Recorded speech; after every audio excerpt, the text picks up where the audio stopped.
Hi everyone, welcome to our tutorial on how to build what we call geese on the edge using our geese on the edge technique sheet and two of our classic tools, the tucker trimmer and the wing clipper. Now if you don't have these tools, you're going to need to get them and you're going to be glad that you did.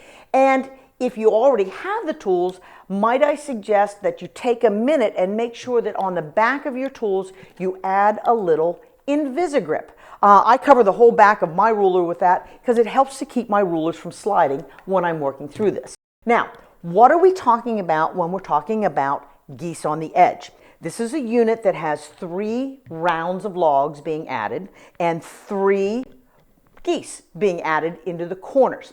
The chart will tell you all the information that you need for different size blocks that you can make, how many logs you need to add, what size the starter square needs to be, and what size the logs need to be. But for this instance, I've started with a 2.5-inch square. My logs happen to be 1 3/4 inches. And I'm going to take the squares that I've cut and I'm going to add them one behind the other to my first log. But what I want to do is in between each of the squares, leave about 1/4 inch. This is going to build some extra in that we'll be able to trim down and clean up our blocks precisely at the end. Once the squares are added to log number 1, go to the iron, give these a press, and you're going to actually want to press those seams toward the log. And then once it's pressed, you'll come back to your cutting table and trim these apart. Now for this one, you're going to want to make sure to trim even with the edge of the square. The log is placed closest to you. Use a line on your tucker trimmer, place it on the seam line, and line up the edge of the tool with the edge of the square and make a cut that goes across there. That way, what you're going to have is a square in log 1 with a straight edge. The other edge is hanging over, and that's okay. Don't worry about that. It will take care of itself down the road. But once you have those units produced, the next thing is to pull out a second log. And for me, my second log matches my first one, doesn't have to. I'm going to take that unit that I've just trimmed and place it on the log. And I've got a couple other ones here, lining up that edge that I trimmed, that straight edge with that log, and leave here about 1/4 inch in between. Once I place them on there, I'm going to stitch them to log number 2. Once they're stitched, I'm going to give those a press as well. And the press will be toward the log. Just follow the instructions there. And after that second log is added, I don't have to do any fine tuning. I'm simply going to rough cut those pieces apart.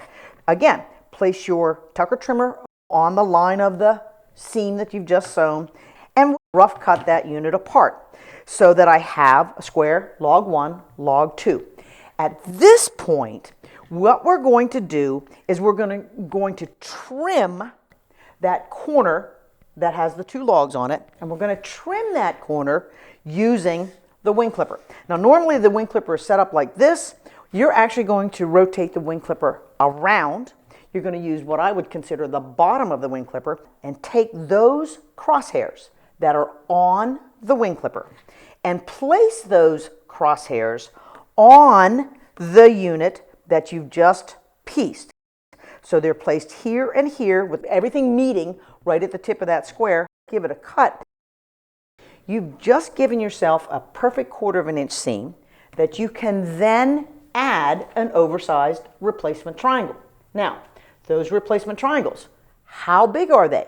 Well, they come from squares. How big is on the chart. Those squares are then cut in half to give you triangles that are a little bit oversized. You'll place the triangle against the raw edge. I'm going to give a suggestion that when you stitch, you turn this over and stitch with your eyes being able to see the seam intersection of the logs. And if you stitch with the square and log piece on top of the triangle, you should be able to stitch right through that seam intersection to give you a unit that has a nice match at that point. Now, This is oversized, and as all things Studio 180.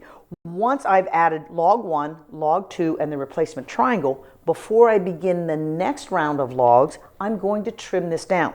And I'm going to use the Tucker trimmer to make that trim.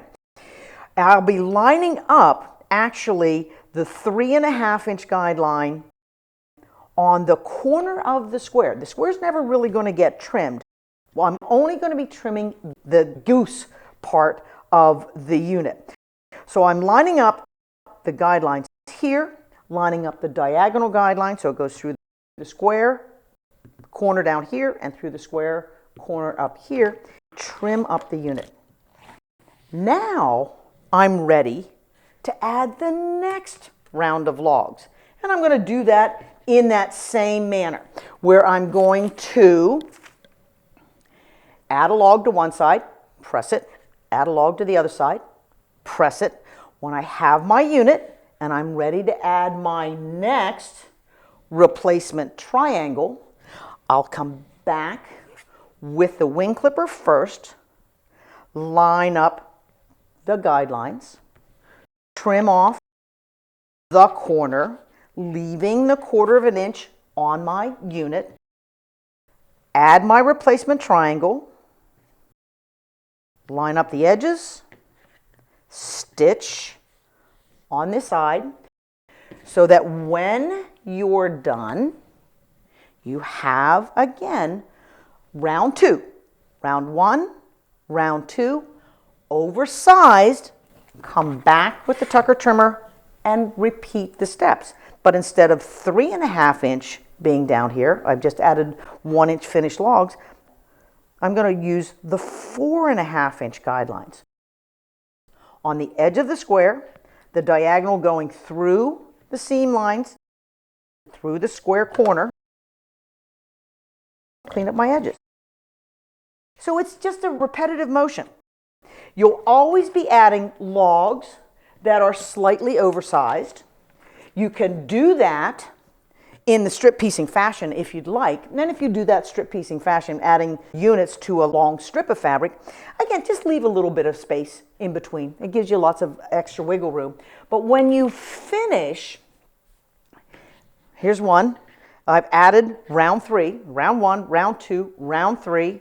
Come back with the wing clipper, trim off the end, add my oversized replacement triangle, and eventually you're going to get to a point that looks like this. And this is where I want to stop. I want to have my unit be 5-inch when it's finished.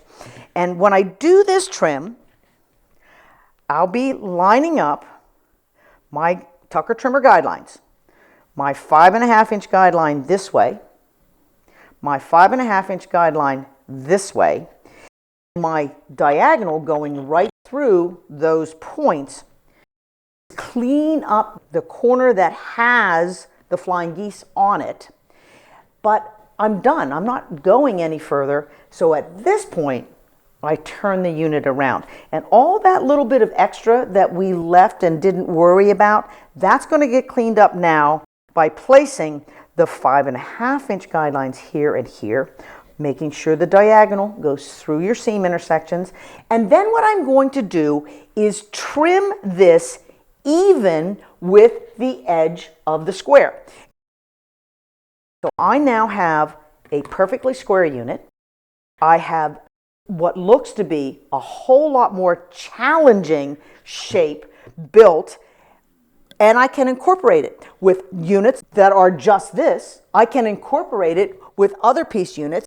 If you look behind me here, this one looks a little bit more challenging, but here, if you look, there's the geese on the edge, started with a smaller square, but added logs and added geese and added logs and added geese. This is actually a design by Sarah Fuhrer. It's called Prickly Pear, and we have this as a pattern.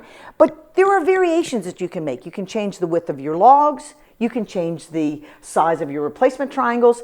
And that kind of information, again, is covered on the technique sheet. We've got some different ideas that you can do down here.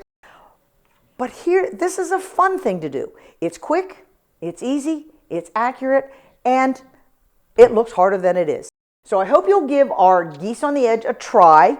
Make sure you have a tucker trimmer and a wing clipper. They're necessary for the job. And send us some photos. We love to see what you guys produce. And if you can't find these products at your local quilt shop, just give us a shout. We'll get them in the mail to you as soon as possible.